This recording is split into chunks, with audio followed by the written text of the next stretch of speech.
আসসালামু আলাইকুম। কেমন আছেন সবাই? আশা করি আলহামদুলিল্লাহ ভালোই আছি। আমিও আল্লাহর রহমতে ভালোই আছি। আজ আমরা মন, মনন, মানসিকতা, মানসিক স্বাস্থ্য নিয়ে কথা বলবো।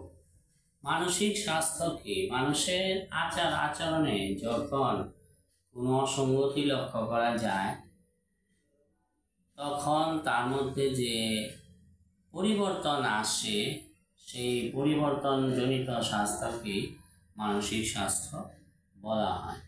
মানসিক স্বাস্থ্য অবশ্যই আমাদের দৈনন্দিন জীবনের জন্য খুবই প্রয়োজনীয় একটি অধ্যায়। শরীর যেমন রোগ হয়, মনেরও রোগ হয়। শরীর রোগ হলে আমরা কি করি? ডাক্তারের কাছে চলে যাই, চিকিৎসা সেবা নিই, ঔষধ সেবন করি। ঠিক তেমনি মনের রোগ হলেও আমাদের মনোরোগ বিশেষজ্ঞ চিকিৎসক বা সাইকোলজিস্টের পরামর্শ সেবা গ্রহণ করতে হবে। বিভিন্ন ধরনের মনোরোগ আছে, যেমন টেনশন, বিষণ্ণতা, মানসিক চাপ, স্থিরতা, ভুলে যাওয়ার প্রবণতা, সিজোফ্রেনিয়া, অতিরিক্ত রাগ, জেদ, স্থিরতা, উদ্বেগ বা উৎকণ্ঠা, ফোবিয়া বা অহেতুক ভয়, পরীক্ষা ভীতি,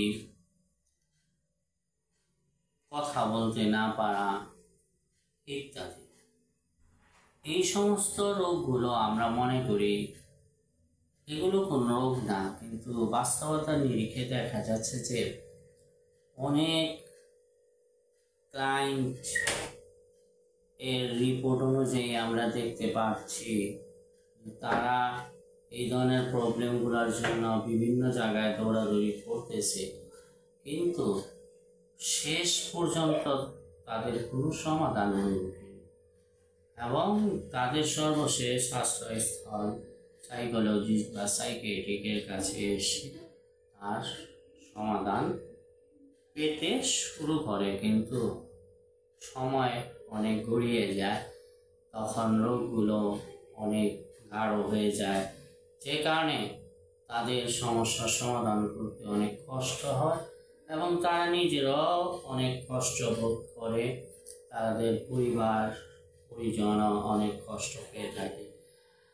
পরিশেষে বলবো যে রোগ যত বড়ই বা ছোট হোক না কেন, সেটা শারীরিক বা মানসিক হোক না কেন, আমাদের অবশ্যই চিকিৎসার সেবা নিতে হবে।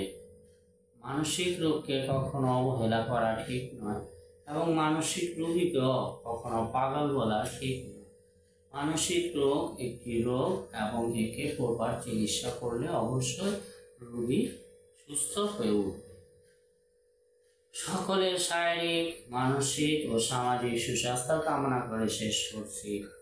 আমি মোহাম্মদ রিয়াজুল হক, মনোবিজ্ঞানী ও মনোবৈজ্ঞানিক কাউন্সিলর, মনোজগৎ সাইকো কাউন্সিলিং সেন্টারের প্রতিষ্ঠাতা পরিচালক, বিসিপিএস ও বিপিএ মেম্বার।